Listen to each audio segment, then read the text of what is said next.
Hello, future bestsellers. We are so excited to be writing with you guys here today. I'm feeling very motivated today.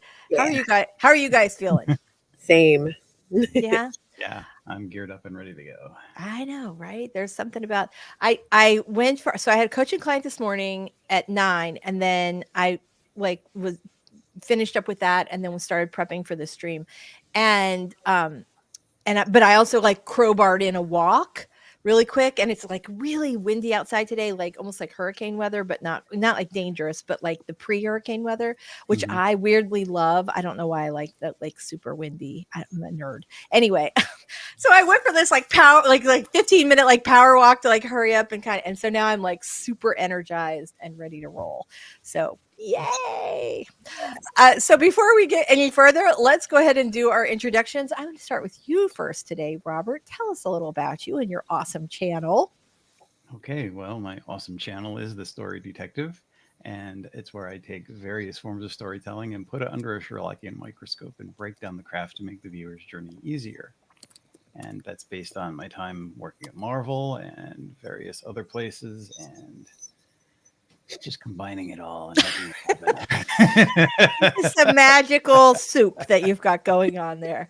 I know I had somebody say to me the other day, like your resume is like really interesting. Like you've done so many things that don't seem like they're related. Like I was a dating expert. I was a director of PR for for a publisher. I'm a book coach. I've done a million things, and I'm like, yeah. The thing is, they're all related to. They're all connected to books. Every single job I've had, They like are. The creative industry all has different answers and different branches of storytelling, and I learned from a guy who helped invent sequential art storytelling.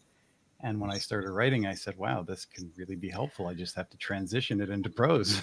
right. You should write a book about that. Yeah, Uh, working on some of it. Michelle, tell us a little about you and your awesome channel. All right, I'm Michelle Schusterman. I write middle grade and young adult novels, and my channel is traditional publishing chat, writing blogs, and writing workshops. Yay, we are super glad you are here today. As always, I'm Lisa Daly, and I write contemporary romance, specifically romantic comedy and nonfiction advice. And on my channel, we talk about how to write a book you're super proud of and get it published. Let's say hi to our friends in the chat. Devin's here. Hello, Devin. We are super glad you are with us today. Lainey's here. She's here for an hour to get busy. Did I say that right? Busy. So we're going to make sure we cram in as many sprints in the next hour as we can to get Miss Lainey Davis on her way today. Miss Texas G is here. We are super glad to see you today. Daisy X is here. Hello.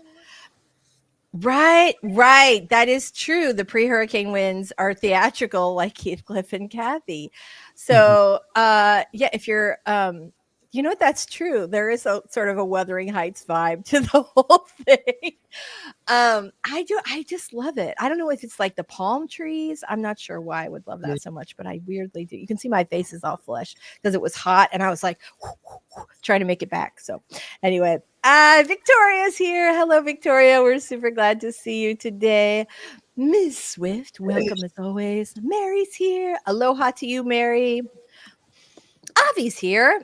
Rainy morning today. I'm wearing denim cutoffs and fur booties. Rainy here too. Wait, hold on. Totally see that. Yeah, I know. I got a new duvet and new duvet cover. And last night we had it on, and I was like, we couldn't decide if it was just like a little bit too warm for Florida or not. I might need to get like a lighter weight one. But also like the weight of a duvet can be like so cozy and comforting. And I like woke up this morning like, like I feeling like I just slept in like a really nice hotel. I'm like, yes, this is working. So love, love, love.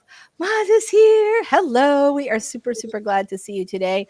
Well, we got to get Lainey on the road here. So let's go ahead and start with our first 5-minute warm up sprint. Today, I'm actually reasonably organized. I already have it all queued up. So look at this.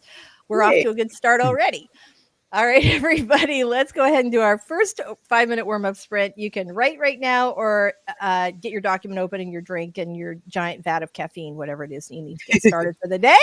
I've got my giant vat of caffeine right here and my cachava, so I'm all extra for that.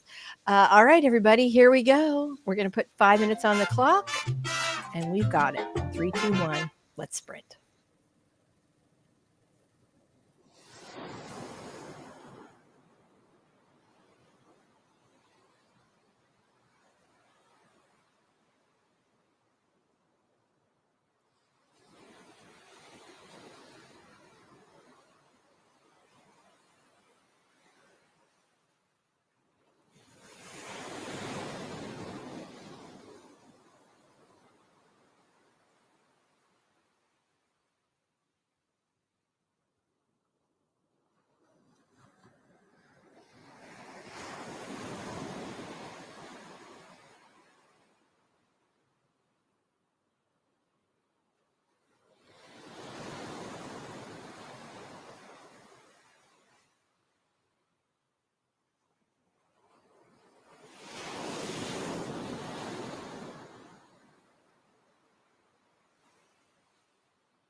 All right. How did everybody do on that first sprint? Let us know in the chat.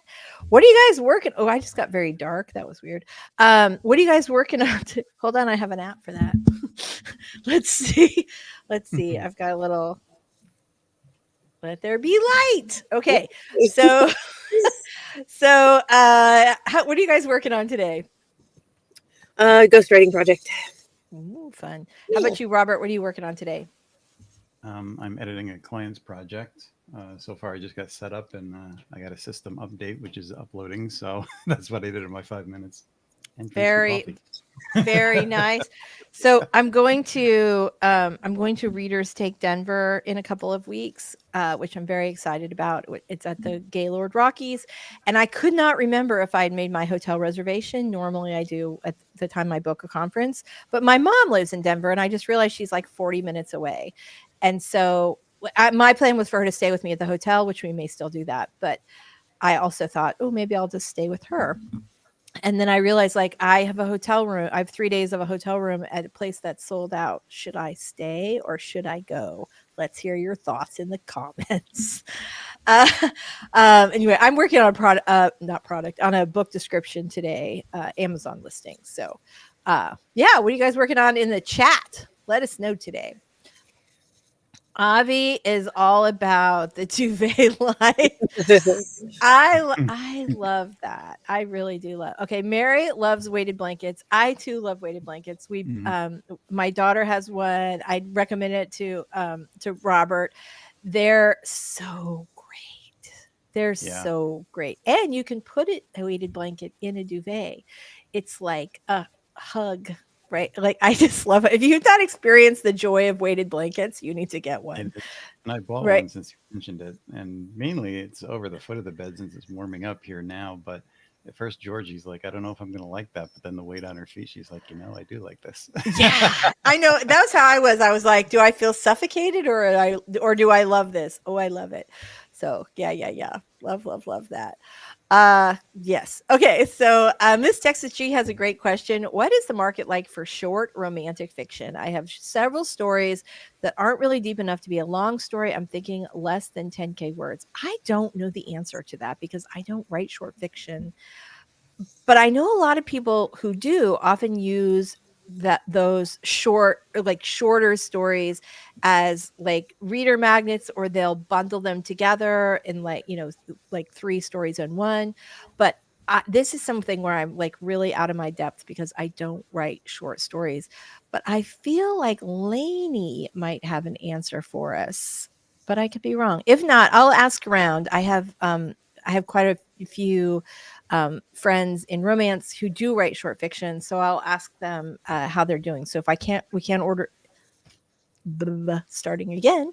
If we can't resolve this for you today, I will check with some friends to see what their opinion is. People who are selling well in romantic fiction, and see what I they've don't know got to about say. romance, but I've seen like mystery and even horror authors write very short stuff for self-publishing, and you know, it And it doesn't does seem to well. matter the length there for self-publishing as much as it does in traditional.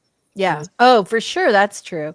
And the other thing is, one way to test it is just test it. Like, maybe this stuff goes great, or maybe it ends up being a prequel that you do to like another series, or I mean, there are a million different ways that you could do this. But I would like take a peek and see what's selling in shorts, and see. In fact, maybe I'll on the next sprint I'll see if I can't do a little research on Rocket and see what I come up with. So Ashley M is here editing today, trying to finish the book before the baby's war next week. Okay, you are our hero, Ashley. We're gonna make sure Wow. where where it. Wait, hold on. I just have to say this because you've got this coming, girl. Yeah, you deserve it. If you are, is this your first baby? I will say I was kind of like that. Like, I had a list of stuff I was going to get done. There was some part of me that was like, I cannot have this baby until my wedding scrapbook is completed. And my mom and I finished it, and I went into labor at midnight that night. Woo. Yeah, I know, right? Kind of funny. Okay, so let us know. Let us know if this is your first. That's just my own curiosity. So great. Oop, Lainey does have an answer. Ta-da! Oh, she she's like me. Regarding short fiction, I'm not actually sure. Roxy Noir has an alternate pen name that sells erotic shorts, and she does well with those. I can see how erotic shorts would do well. But some people are just looking for that, not for the story, but to just take care of business. Yeah.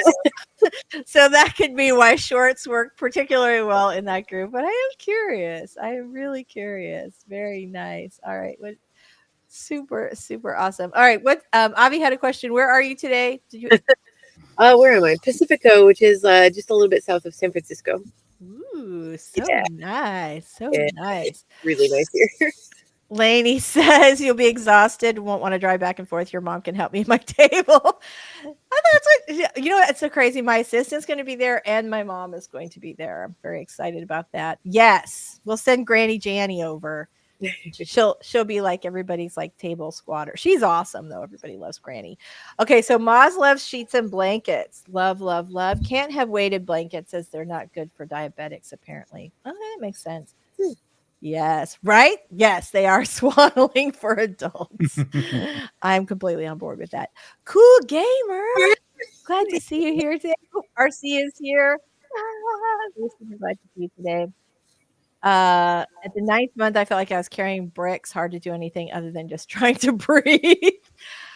I was like, I got more done after my due date. I was like 5 days overdue with my first, and I felt like I just got like you're just so desperate to fill up the days until it happens that I just knocked out like a massive to-do list. RC, we are super glad to see you here. All right.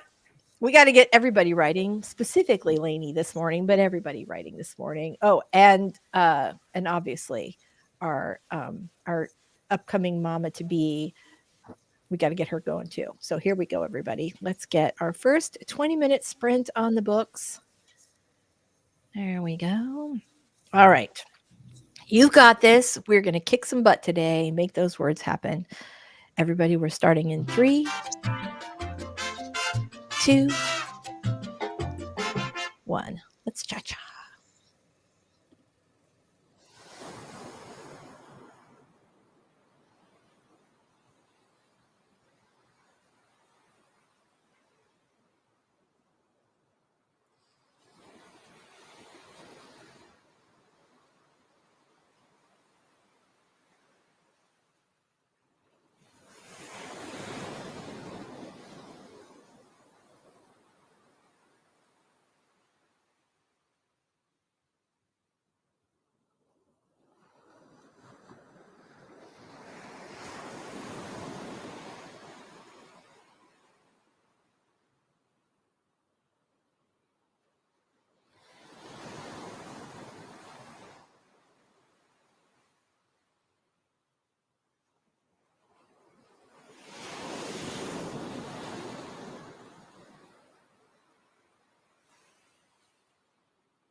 Sorry about that. I lost the window. You know how hard that is? Like, oh no.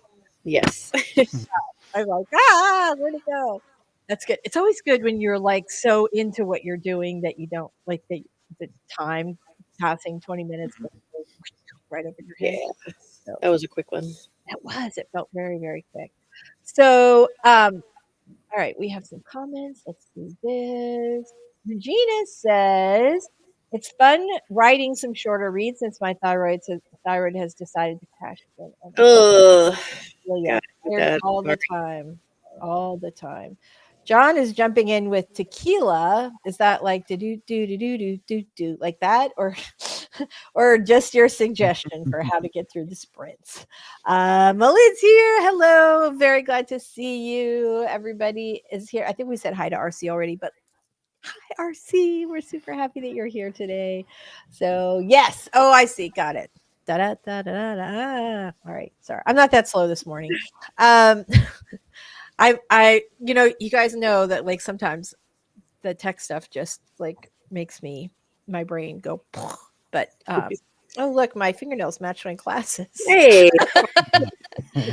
I never get a manicure because typing all the time and always destroys them. But I had kind of a good interview yesterday, and I wanted to look fancy, so here I am.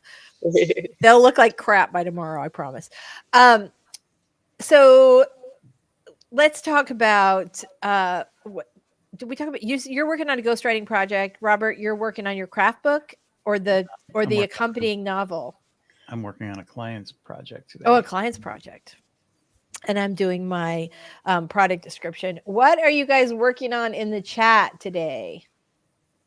We have like an excellent description or an excellent discussion on weighted blankets. we we're sort of off the we're sort of off of it with writing today, even though we are all writing like crazy. Let us know how you did on that last sprint. So John is on the fourth round of editing, finished with the third draft, have started querying agents. Hey. Yay! That is fantastic. Very nice. Maz still working on edits, not able to do lots. I completely understand that. So slow in editing. I really do like editing. Although I feel that it frustrates me more when I don't give myself enough time to do it. Like if I do give myself enough time, then I really enjoy it. Yesterday, I coined a new phrase. I took my manuscript that I needed to like do editing and proofing on a hard copy because I always do that after the electronic just to sometimes you catch stuff that you missed in a different format. And so and I got a pedicure and a manicure, and I have decided to call it an edit cure because I was editing, I was getting my toes done. So I could not edit when I was getting my fingernails done, but I did get my toes done. I was like, yes, I've come up with a new word. I'm excited about that. Well, speaking of writing, I don't give myself a lot of rewards for doing well, but since I did pretty well through the winter, I like to try to give myself some kind of an award in spring. So I bought myself a new keyboard, the Ooh. Quirky Writer, which I've been planning to get for a while. I saw they had a limited edition black one with gold trim, and it looked so nice. I said, "This is it." Did you get it yet? Do we have like a keyboard No, fashion it's show? arriving next Monday. It's in shipping somewhere out there in All right. I feel like that could be a fun video for you because you have so many keyboards. You're such a keyboard guy that I feel like you could do a video that's like a runway show with keyboards coming down the runway, Yeah, I think we'll get a turning, review for sure. right? I would It's do that. Like typewriter looking, and it's actually solid metal. It looks really, really nice if you're into fancy. retro. Right. Well, as you know, I am. Love, love, love. Maz wants to know what kind of keyboard is it? It's the Quirky Writer. They've had one for a while, but they've had some limited editions, different colors over the past couple of years. And the black one with the gold trim just, it spoke to me. Yeah. Yeah. I get that.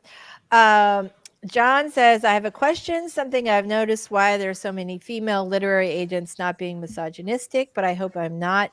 being gate kept by a bunch of progressive woke women. Well, if you don't want to be gate kept by progressive woke women, don't submit to them. It's Yeah, simple. right. I there There are are a plenty lot of there. of female literary agents. That's true. Yeah, But I would say if you look at authors and like especially what authors are like dominating bestseller lists and awards and stuff, it's a lot of dudes. yeah, Not they're women too, but like a lot of men are represented by female literary agents, and they do great. yeah, yeah, oh, absolutely. Right. And they're not gatekeep like if an agent thinks your work will sell and they like it, they'll sell it. They're Yeah, right. And if they don't like it or don't think it will sell for them, they won't sell it because they have to decide what to put their energy in, as we all do, right? But they had to decide what projects are most likely to make them money, which is why a lot of them will sell Colleen Hoover um, book-alikes over and over and over again because we all know that Colleen Hoover books sell. So, yeah. But no, there are plenty of male agents. I'm just thinking, right? So, okay. So, and I've had both female and male agents. Probably the agent I was closest to was Brendan Deneen.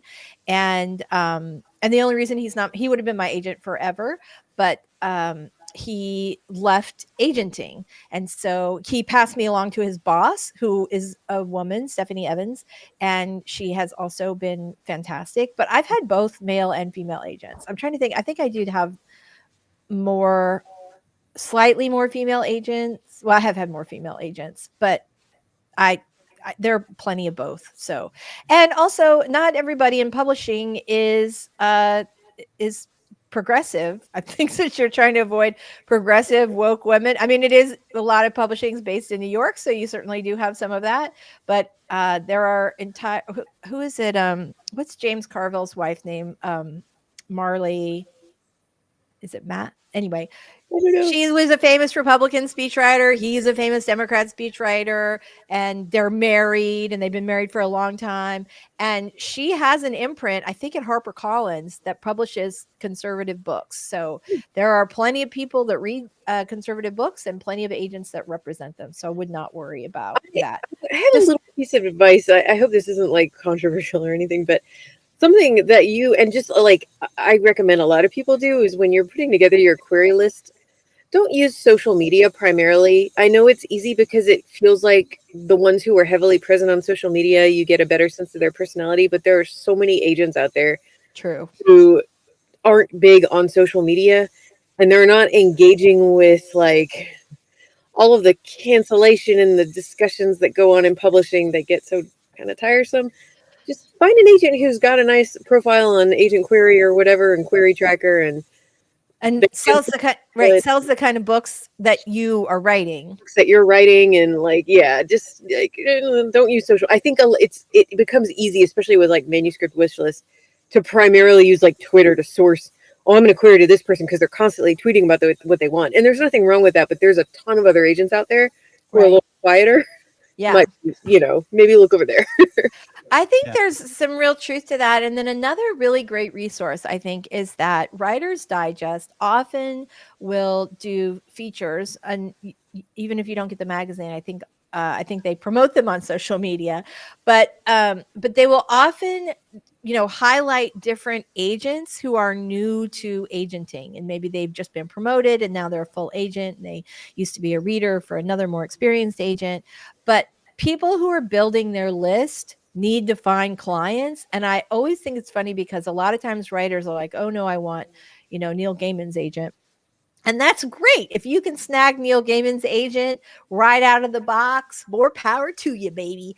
But if you're struggling with your queries, you might try going with a newer agent because I don't know. I feel like sometimes people who are at the beginning of their career, especially something that they're really excited about, and you have to be excited about being a literary agent to get to that point at the beginning of your career because Yeah. it takes a ton of work and a ton of dues to get there. And so if you go with somebody new, they might just work a little harder for you because they're more dependent on your book being successful and their new authors being successful. So just a thought. I also have Anything? a couple of thoughts on this, Oh, and good. I hope none of this seemed controversial. But the guy I was talking to the other day, he wants to get into writing. He's coming from a different part of the entertainment world in comics, but he's also middle-aged white guy, and he went to a writing conference, and he said most of the agents there were um, mid 20 to 30 something ladies, and he said he felt as a middle-aged guy he was kind of looked down upon a little bit. He's a pretty open-minded guy, but he had the same kind of feeling about it, and he's like, am I being judged? Am I just doing something wrong? I think there's so much hype out there that it's crazy. We had a conversation about it, and the fears and the whole idea of woke, which is really overblown. A lot of it comes from Disney and the Marvel and the Star Wars stuff, but Oh God, yeah. think about it though. Disney has had their Disney princesses, that this is their market. When they took over Marvel and Star Wars, did you think they were not going to represent female characters? It's Right. woke. It's where their bottom line of money is being made. So you need to separate business from all the propaganda. Yeah. Right. Right. Yeah. That's hard to do. It It is. is. It is hard to do. It is hard to do sometimes. Um, I love this conversation. We are going to continue it. We are also going to do one more sprint. We're going to come back and talk more about finding an agent, and because I think that that point about younger people, about younger agents being at conferences, is valid. But I'm going to tell you why in just a minute. So let's talk about let's talk about that when we come back. We are going to do, hold on here. I was like, oh yeah, we're going to do this, except I completely lost my timer. I was all I did the brag too soon, I think. I got the first one and the second one. The third one took me a little longer. All right, everybody. We are going to put 20 minutes on the clock. When we come back, we're going to talk more about finding an agent, if that's something that you were looking to do. And we are going to get some awesome words on the page starting right now. Here we go, everybody. 3, 2, 1, sprint.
So again, went so fast. Oh my gosh, you guys.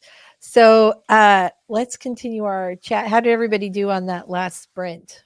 That was a good one. That was a good one, wasn't it? Yeah. Um, I like really just like was just going. It was one of those 20 minutes that just went by like so Yeah. fast. It did. So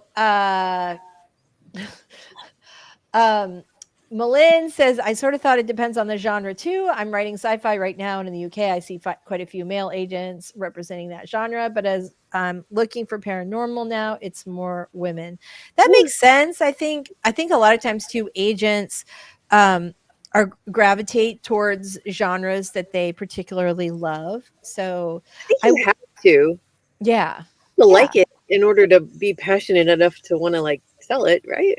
That Right. makes Well, and also they're not just reading your book, they have to read a lot of other books in the genre so that they're familiar with what's selling, what people are excited about, what sense. publishers want. So, yeah, I would think that that would be a thing.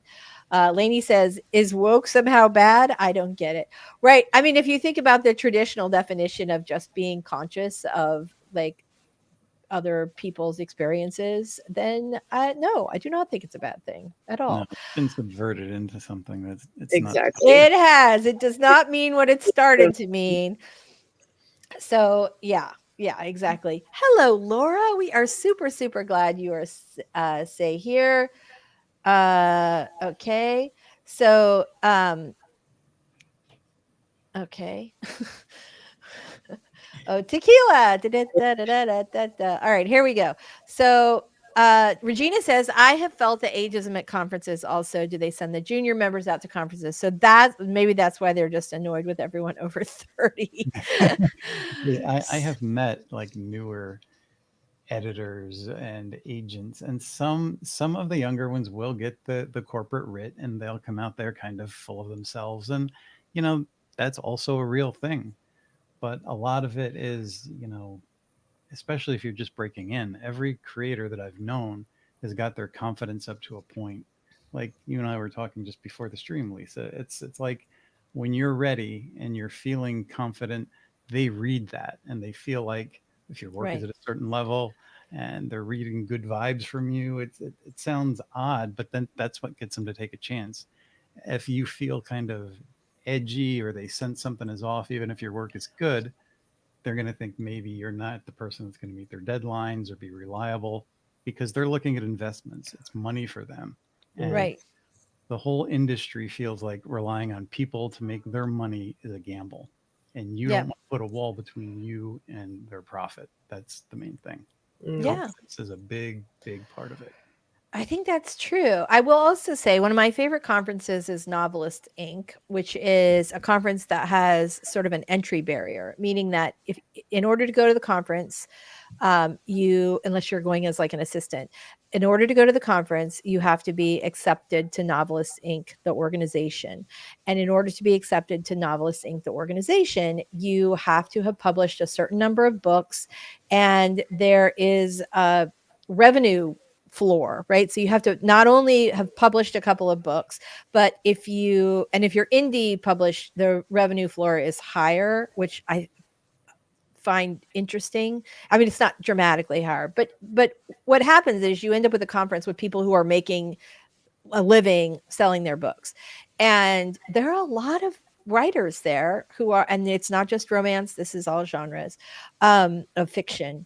There are a lot of writers there who are over 50. I think if you're I think if you go into it feeling like, oh, they're going to think I'm old, which is all just what Robert and Michelle just said, that that's what you put out is going to be what you get back. And If you give in somebody, all that fear, yes, it becomes that wall and you cause resistance for yourself. So don't yeah, pay attention to what the world is saying. Go in there like if you know your work is good, have the confidence and feel that it's good.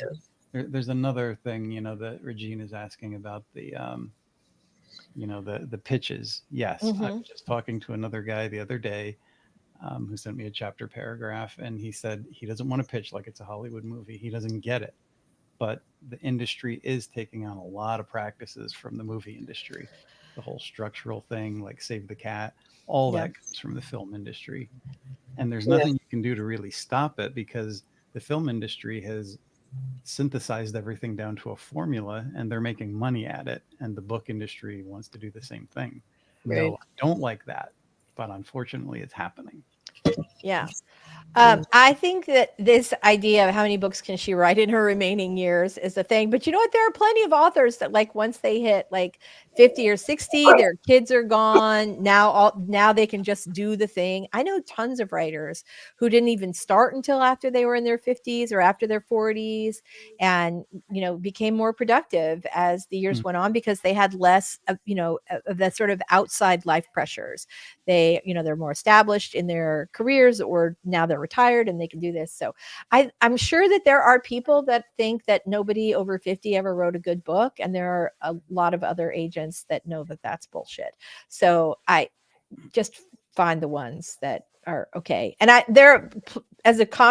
a regular conference rat, I can tell you there are plenty of people over 50, over 60 writing books, making a living at it, and it just doesn't matter. And you know what? If it sells, they Hmm. don't care. They don't care. They don't They are care. constantly I mean, that. how old is George R.R. Martin? Mm.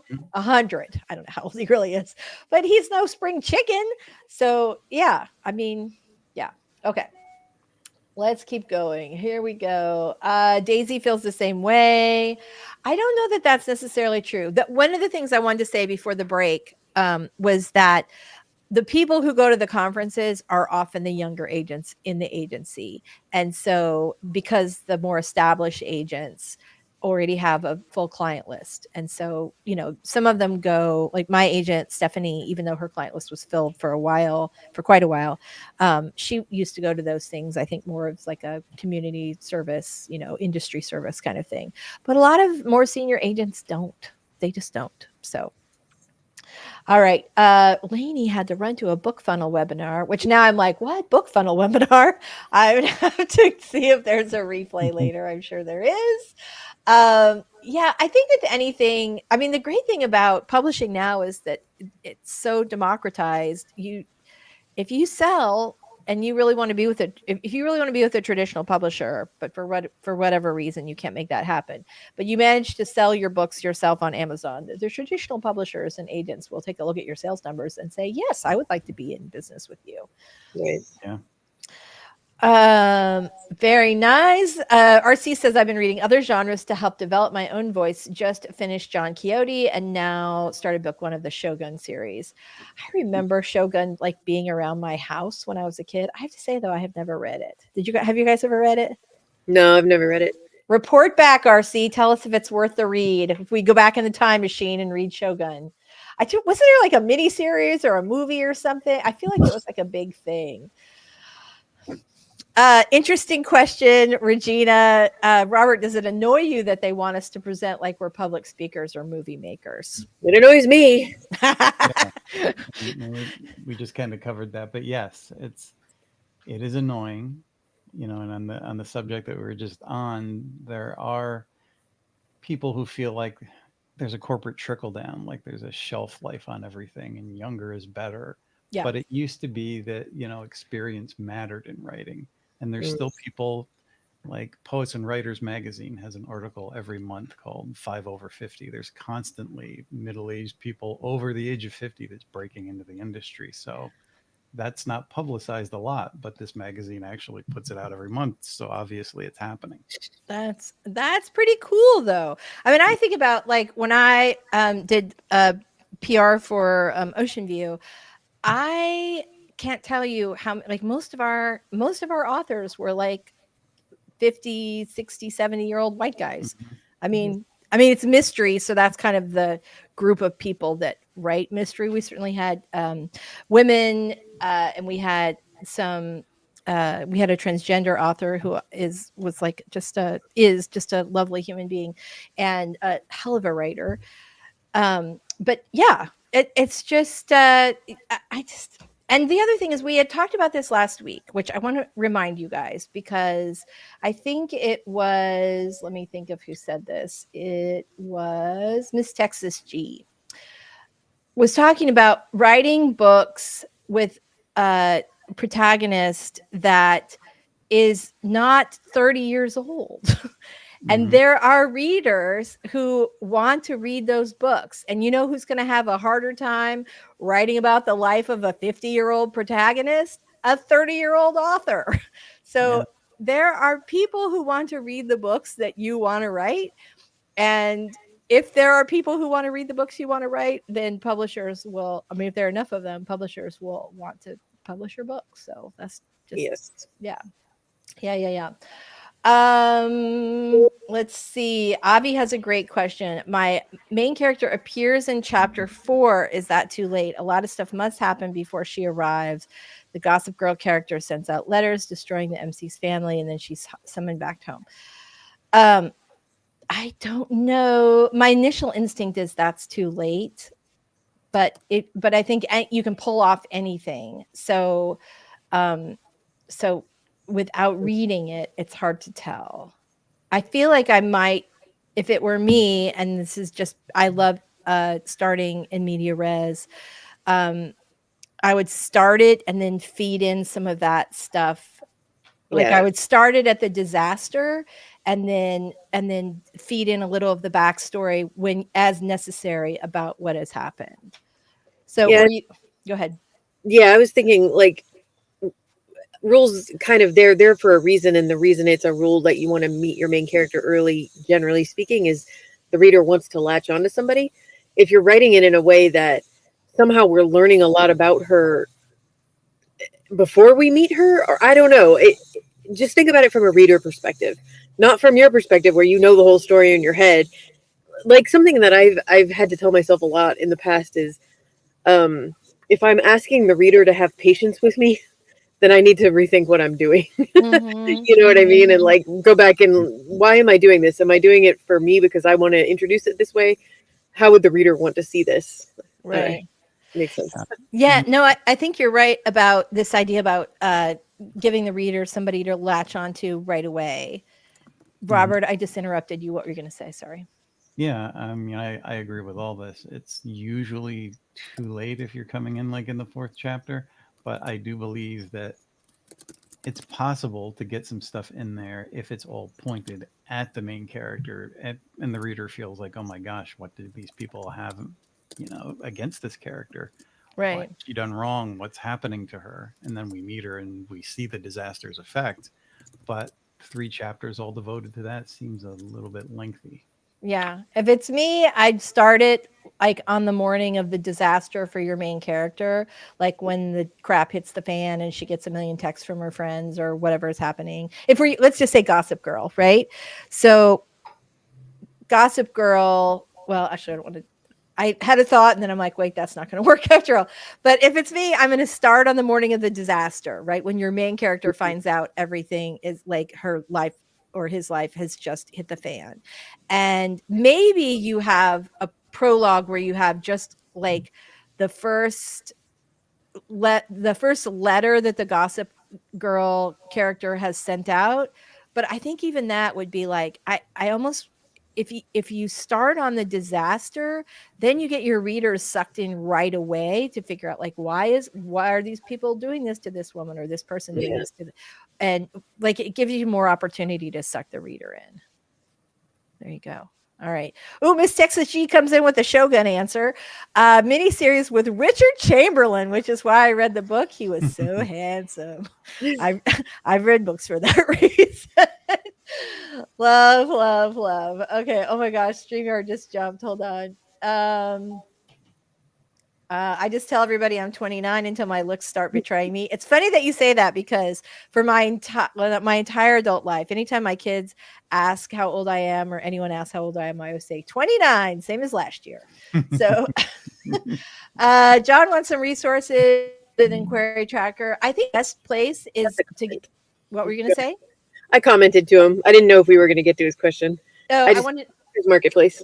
Oh, that's exactly what I was going to say. Okay, That's perfect. Yeah, Publishers Marketplace. You can literally see who's selling in your genre, who sold the book that's like yours, and every how much update they every got week. for it. Right. It's great. It's very inside baseball information, but it's the best possible place to put together a query list for sure. Absolutely.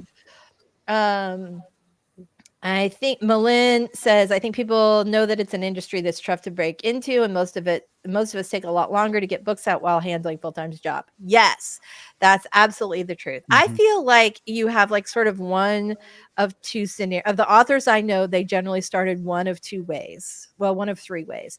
The first one is they were already broke, and at 20 years old, they decided to start Kindle publishing, and now they're making some like they didn't have a mortgage, they were living in mom's basement, or they just got out of college and had three roommates or whatever, and they just did this thing, and it took like they were able to get enough success to be able to do that. In fact, one of my clients who is now a six-figure author, knocking on seven's door, had she like in order to pay for editing for her first book, she took a pizza delivery job, like just for editing costs. So I see that's one way. The second way that I see a lot of times is that people somebody's like gone to college, had a regular career, and maybe they around 40 or 50, they have enough sort of stability financially that they want to like finally go ahead and do this passion project.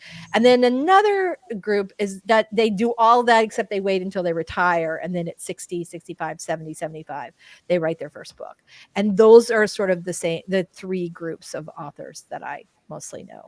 A lot of people do it with a side job though for their whole careers, or just until they retire, and then they are going to write full time.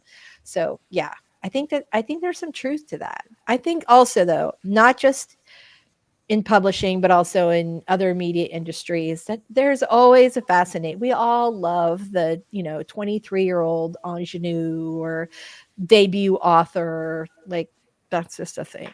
That's Mhm. just that's just society, and and it's okay. It's all okay. Texas started. Miss Texas Cheese says this is my case. I started after 50. People are ageist even to established authors. Weren't some people asking Brandon Sanderson if he'd take over for George R. R. Martin if something happened to him? Wait, does it like I know he's doing some other project. He probably, the between him and oh God, what's his name? He wrote Good Omens. Brain. Terry Pratchett. No, no, the other one. Huh? Neil, wasn't Neil it? Gaiman. It's Yeah. Neil Gaiman. Yeah, yeah, yeah. I just had a Neil Gaiman size hole in my brain for that. Aren't most bestsellers and successful startups helmed by people 40 plus? I I think that don't know the statistics on that. I don't Interesting. either. I don't know the statistics on it, but it seems like you have like kind of the best of both worlds, right? You're still young, and let me just think about my little stable of 6 and 7 figure authors. I'd say they're all. That's not true. They're like no. I've got the gamut actually. I would say there's a good concentration around the 40s Yeah. for sure. Yeah. Oh, here we go. Frank McCourt was 66 when Angela's Ashes was published. John says, I couldn't write good prose until I was 45. Regina agrees. Tolkien was 45 when he published. So, yeah, there's plenty of success with people. Yeah. Yeah. Yeah. Plenty, plenty, plenty, plenty, plenty. All right. Here we go. RC says, I'm not old enough to remember the Shogun series, but I am old enough to remember that Toys R Us sold action figures for super R-rated movies. That's hilarious. And RoboCop. That's really, really funny. Oh, this is good. Okay, good. Yeah, love, love, love, love that. There you All right. go. Yeah, that works great. Vixen said I used to do the 29 thing too. I was 29 until all my younger siblings were older than me. I know, right? I imagine it gets worse when your kids get older than you. Yeah. That's more challenging, I would think. There you go. Very, very nice. All right, fantastic. RC will be 49, 40 tomorrow, not 49, 40 tomorrow. You look 29 to me, buddy. Very, very nice. RC says, I hate everyone under 30. Uh, I'm sure I'm sure that there's something to that. Robin says, I try to remind myself I wouldn't be able to write what I'm writing now if I didn't live through the years I have. Like I didn't have at 23 what I have now to inform my writing. I think I just completely mangled that sentence. But you guys know what she meant, and you can read, which I think that was much clearer. Yeah, I think there's a big part of that, right? That you have a different I certainly was a different person at 23 than, at 29 as I am now. So yeah, I mean, you learn a lot when you have a lot more experiences, you have a lot more. I think I was probably judgier more because I didn't have friends that had, stayed with somebody who had cheated on them and had, and rebuilt the relationship. I would have said, like, just burn it all to the ground. Like things like that, where you don't have that sort of perspective. I Mhm. would still burn it all to the ground personally, but I see why people don't. Okay. Yeah, practice makes perfect. And, as you get older, you become more refined in your skills. I think a lot of the whole corporate thing is people become set in their ways. If you haven't, watched a movie or read a book that's been published in the past 20 years and you're still liking something that's considered outdated as your comp copies, they're going to look at you and say, oh, they're not current. Try to stay current. That's a thing, and try to diversify and be as adaptable as you can. I think that's a ticket right there. Mhm. RC was driven by whiskey and stupidity. As many of us started out, right? Melissa says, I'll say this, I'm having a much better time at 33 than 23. Right? I Yeah. think, like, yeah, for sure. I think 30s, honestly. Well, I mean, I don't know. I, I've had spectacularly great experiences in every decade I've ever lived in. So hopefully it will continue on that path. Oh, Life is yeah. She good. brought 20s is a decade when you feel like you know everything. Yeah. And then you get into your 30s and you kind of dread it for a minute. And then you're in your 30s and you're like, wow, I really didn't know anything in my 20s. I did And so not I keep going. I have not had, I don't know. I feel like well, first of all, I've terrible memory when it comes to birthdays. So, and it's probably because I've been saying I was 29 for my entire life. I don't have It's any, like, I really literally have to go back and do the math if I actually have to know how old I am, which is funny because we always tease that my mom is immortal because she just hasn't aged. She hasn't aged in like 30 years. And so I just think, like, well, if I just keep saying that, and now my kids say that I'm immortal, like I make my, like, sort of like a family thing. And so I go like, well, yeah, Avi, this is so. It's so funny. I almost said that very same thing because I thought it was so hilarious. Melissa says, I feel like 30s is when you stop caring about knowing everything you do. I think that's true. And you know what? You stop worrying so much about what other people think when you're yeah. 30. Yeah. That's like the gift of being 30 is that you are a lot more comfortable with who you are. So, absolutely. I hear, as you know, I'm only 29. All right, guys. So, let's go ahead and do another sprint. We have time for one more. This will be our final one of the day, but I am super excited because I have been so productive today. So, I hope you guys have too. Here we go. Make this one count. We're getting started in 3, 2, 1. Make it count.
All right.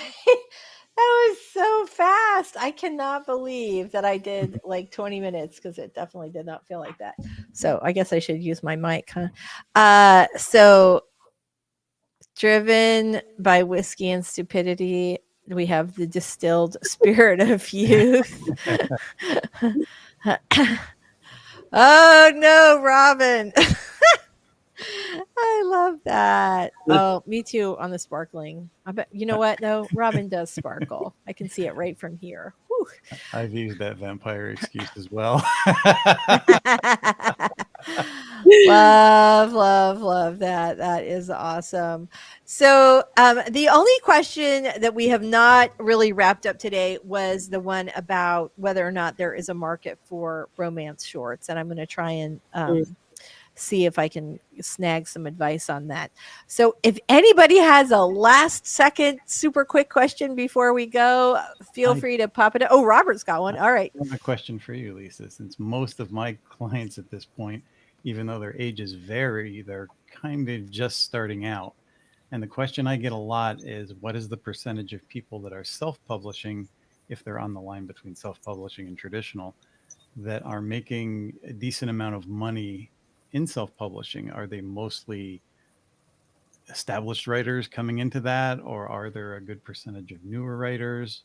Yeah. Mm. So the most successful self-publishers are hybrid authors. You are more likely to earn $100,000 a year from your publishing or more. There's like a 12% chance if you're a hybrid author, meaning that you both self-publish and you're traditionally published. And I think the wisdom behind that is that one, if you've traditionally published, you probably have built up somewhat of an audience. Also, there's Right. probably a good quality level there. Mhm. But you also know that indie publishing is a way to keep more of the revenue that you're bringing in.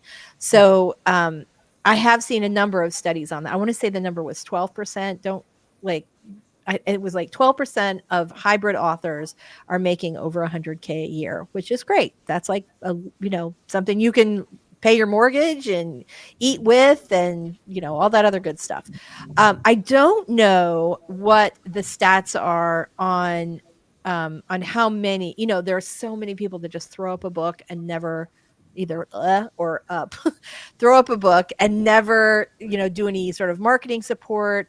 But I will say that of my seven-figure author clients, 6 and 7 author figure author clients, they are all either hybrid or indie published, every single one of them. Okay. So, and I know that my trad published authors that I worked with in PR and also some book coaching as well, that they are struggling more now than I have seen them struggle in the last 5 or 10 years. Yeah. So yeah, there are a million reasons for it, and we could definitely go into that next week a little more if we want to. But yeah, that's Yeah. My best observations and people that I've talked to that have made money self publishing either have some business knowledge and they use that business knowledge for their marketing, or they've taken more than a few months to get their book done. They're concentrating on craft and getting the book done right. It seems Mhm. like the cream does rise to the crop when people take a little time with their prose rather than just banging out a book to get it published. cream rises to the top, cream of the crop. I only said that because I have like PTSD from the words cream of the crop, because I had a 7th grade English teacher who was awful. There was no one who could make writing or reading more boring than this woman. But I remember her vividly, even though I remember nothing else about her other than how much I hated her class, which was tough because I loved to read and write at the time. Well, still. But she would constantly, because we were like the one class, and she would constantly call us the cream of the cream of the crop all the time, like this evil crow, cream of the crop. And I just like anytime I hear those words, I'm like, have a little like that. So anyway, RC says Robert just quoted Macho Man Randy Savage. The cream rises to the top, brother.